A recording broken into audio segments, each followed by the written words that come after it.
আমি চোদন শাস্ত্রী, সব সমস্যার সমাধান করি। সাধু বাবা, আমি অনেক বড় প্রবলেম আছে, আমাকে একটু বাঁচান সাধু বাবা। বল বর্ষ, কি সমস্যা?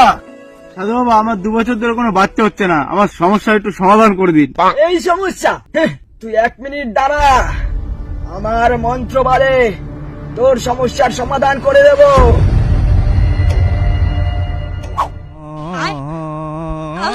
তাহলে তুই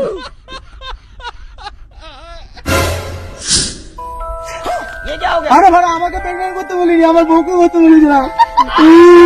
খতম। ওরে কাছে দা, সেটা বলবি না আগে?